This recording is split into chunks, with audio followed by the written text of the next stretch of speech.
은퇴 후에 노후를 어떻게 보내고 싶나요? 자, 3위는요 기농, 기촌, 전원생활입니다. 2위는요 취미생활입니다. 1위는 무엇일까요? 잠시 뒤에 바로 말씀드리겠습니다. 그리고 정답과 함께 우리 50대 이후 풍요롭게 살 수 있는지 그 확실한 방법도 알려드리겠습니다. 안녕하세요, 다니쌤입니다. 지금 은퇴를 앞두고 계신가요?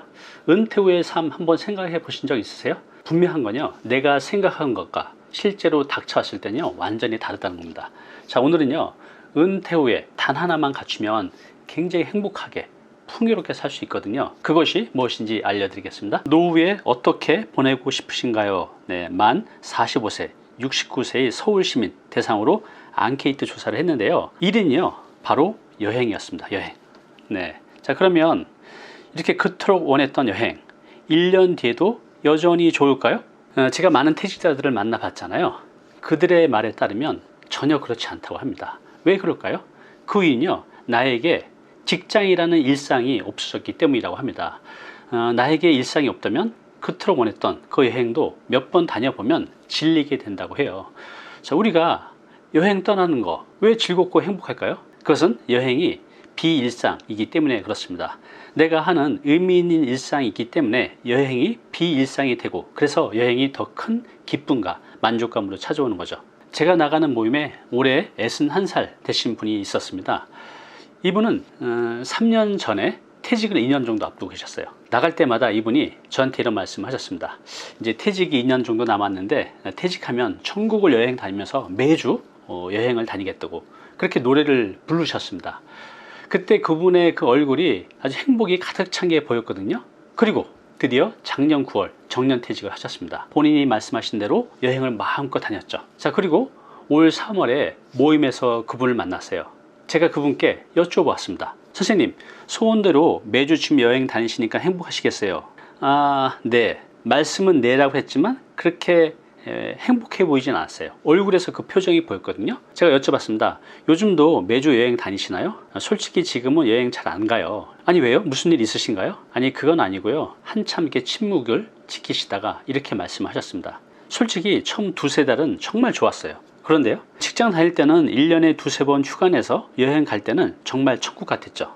그래서 은퇴 후에도 그렇게 될 줄 알았어요. 그런데 퇴직 후에는 평일이랑 주말 구분이 없어지고 매일 놀면서 여행을 가니까 직장 다닐 때처럼 감흥이 없네요. 그래서 요즘은 잘 안 다녀요.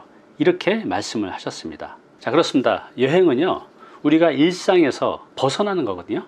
직장 생활이라는 일상이 있었기 때문에 여기서 벗어났을 때 큰 기쁨을 누릴 수 있었던 거죠. 그런데 직장이라는 의미 있는 일상이 없어지면서 그토록 원했던 여행은 큰 의미와 기쁨을 주지 못했던 겁니다.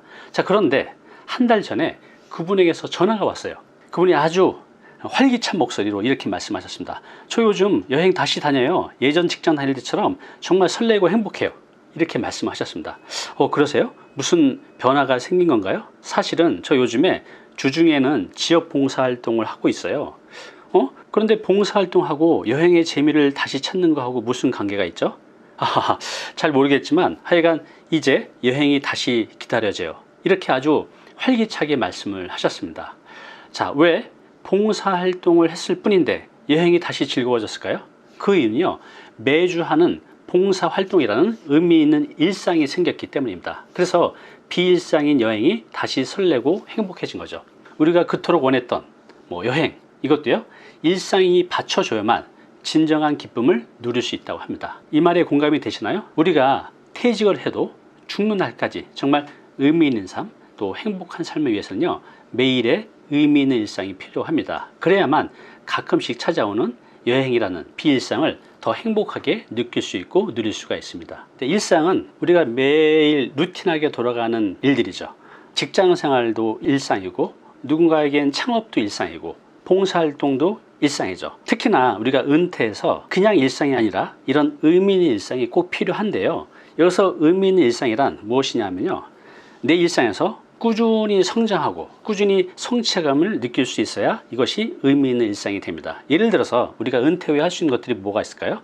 글쓰기, 독서, 저같이 유튜버가 된다든가 블로거가 된다든가, 좀 전에 이분처럼 봉사활동을 한다든가, 아니면 다시 직장 생활이 아닌 내가 잘하는 것으로 창업을 한다든가 다양한 기술을 익힌다든가 이런 것들은 내가 꾸준하게 성장하면서 성취감을 느낄 수 있는 거잖아요.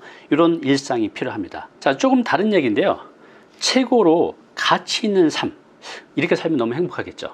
멋지겠죠. 요거에 대한 답을 마틴 루터 킹이 이렇게 얘기를 했습니다. 누구나 위대한 사람이 될 수 있다.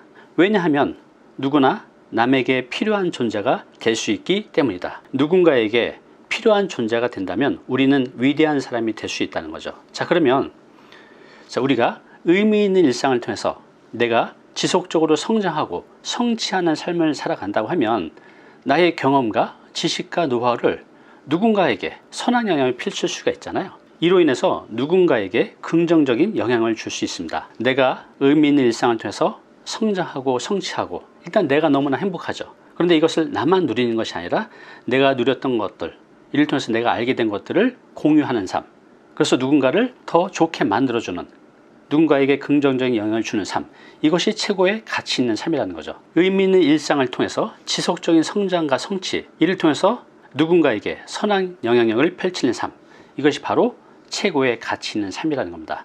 우리가 은퇴는 끝이 아니라 어찌 보면 내가 최고로 가치 있는 삶을 시작할 수 있는 출발점이라고 생각이 듭니다. 좀 전에 말씀드린 대로 일상은 나의 삶의 질을 결정하죠. 오히려 우린 은퇴 후에 은퇴 전보다 더 행복하고 의미 있는 삶을 보낼 수가 있습니다. 자, 그러면 지금부터 일상이 어떻게 나의 삶의 질을 결정하는지 알아보겠습니다.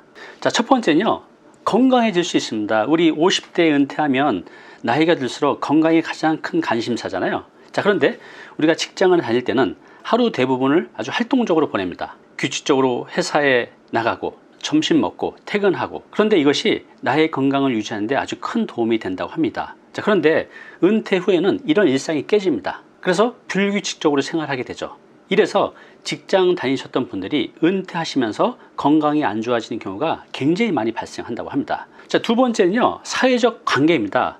하버드 대학에서 연구를 했죠. 우리 인간의 행복을 결정짓는 것은 관계다. 사회적 관계. 그런데 직장은요, 동료들과 함께 시간을 보내면서 왕성한 사회적 관계를 형성해 갑니다. 직장인들은 직장이 나의 사회적 관계의 거의 대부분이죠. 그런데 은퇴 후에는요, 이런 사회적 관계가 완전히 단절이 됩니다.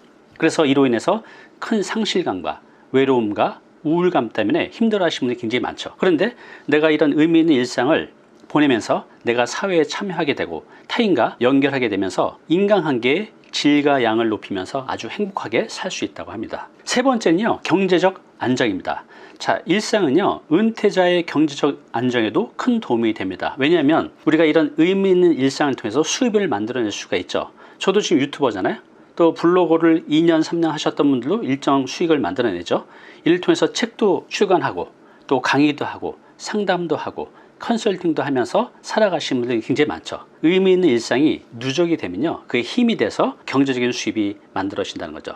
내가 쌓은 재능을 활용해서 꾸준하게 수익을 창출하면서 은퇴자의 경제적 안정에 도움을 줍니다. 자, 네 번째는요, 목적과 의미입니다.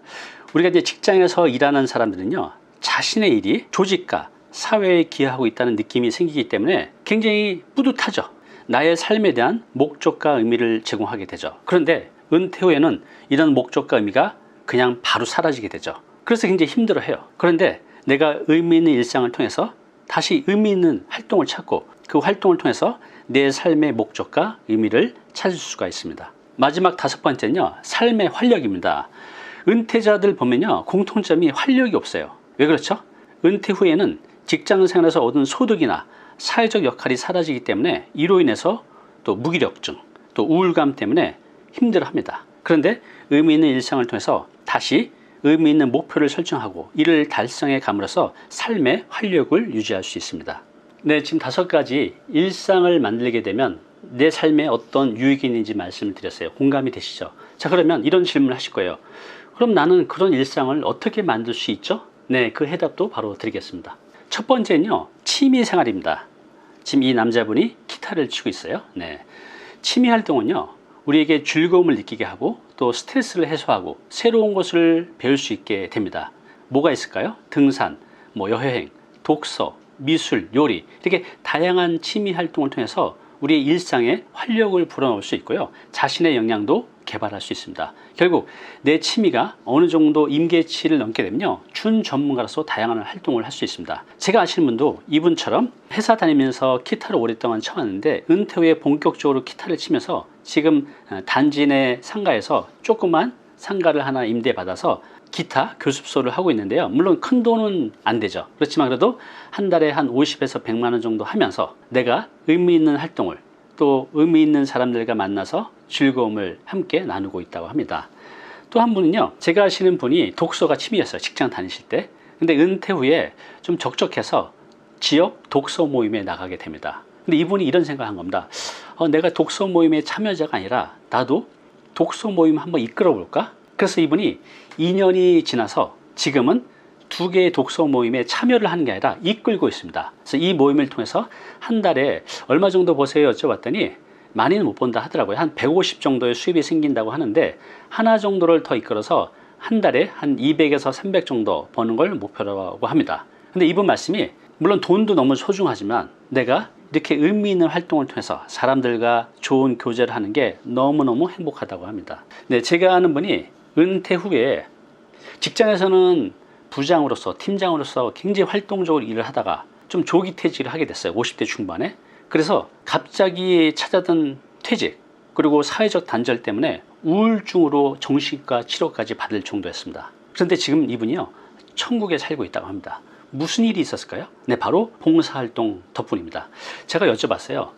어떻게 봉사활동이 당신에게 천국같이 살게 해줬나요? 이렇게 질문을 했더니 이분이 4가지 이유를 말씀하셨습니다. 첫 번째는 내가 타인을 돕는다는 기쁨과 보람을 느낄 수 있다고 합니다. 두 번째는요, 내가 사회에 기여한다는 성취감을 느낄 수 있다고 합니다.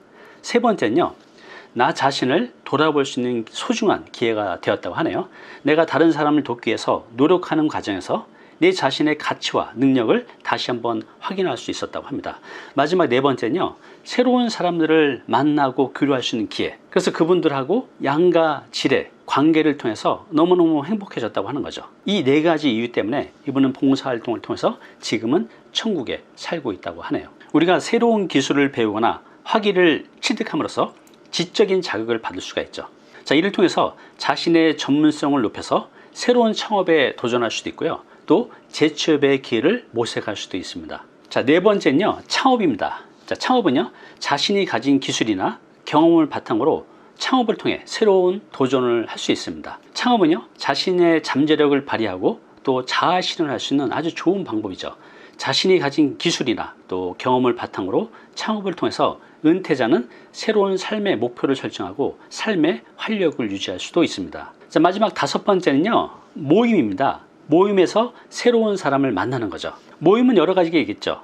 취미 활동도 있고, 운동, 동호회도 있겠고, 자원봉사 활동도 있을 거예요. 자, 그런데 이런 새로운 모임을 통해서 새로운 사람들과 교류를 하면서 삶의 활력을 찾을 수도 있습니다. 네, 지금 말씀드린 5가지 일상을 어떻게 만들어내는지 말씀드렸어요. 여기서 나에게 적당한 걸 찾아서 나의 의미 있는 일상을 한번 만들어 보시기 바랍니다. 자, 오늘 내용 다시 한번 정리해 드리겠습니다. 자, 의미 있는 일상 너무 중요하다고 말씀드렸어요. 의미 있는 일상 뭐라 그랬죠? 내 일상에서 내가 꾸준히 성장하고 성취감을 느낄 수 있는 그런 일상이어야 된다고 말씀드렸어요. 자, 그리고 일상이 내 삶의 질과 행복을 결정한다고 그랬는데요. 왜 그렇죠? 나를 건강하게 해주고 사회적 관계를 좋게 하고 경제적인 안정을 취할 수 있고 목적과 의미 있는 삶을 추구할 수 있고 내 삶에 활력을 가져올 수 있기 때문입니다. 자, 그러면 나의 일상 어떻게 만들 수 있다 그랬죠? 네, 의미 있는 취미 활동, 자원봉사 또는 배움 또는 창업 또 모임을 통해서 나의 의미 있는 일상을 만들어갈 수가 있습니다. 여러분들의 삶을 한번 생각해 보면 그동안은 내 가족을 위해서, 내 조직을 위해서, 내 지역사회를 위해서, 더 넓게는 우리나라를 위해서 열심히 살아오셨어요. 그런데요, 은퇴 후에는요, 좀 이기적으로 오로지 나를 위해서만 살아가셨으면 좋겠어요. 나에게 의미 있는 일상을 찾아서 그것을 꾸준히 개발해 간다고 하면요, 죽는 그날까지 굉장히 행복하고 의미 있는 삶을 살 수 있을 거예요. 뿐만 아니라 좀 전에 말씀드린 대로 내가 바로 서고 내가 경험한 것들을 타인에게 공유하면서 선한 영향력을 펼치면서 정말 멋지게 살아갈 수 있는 삶, 그렇게 살아간다고 하면 내가 죽는 그날에 내 삶을 뒤돌아보면요, 후회하는 일이 없을 것 같습니다. 한번 그렇게 살아보시기 바랍니다. 단위 캔버스 홈페이지가 있어요. 여기 마인드맵이라고 있죠. 오늘 거 포함해서 이전에 올렸던 많은 마인드맵이 올라와져 있는데요. 내 마음에 닿는 문장이 있다면 다운로드 받아서 보시기 바랍니다. 감사합니다.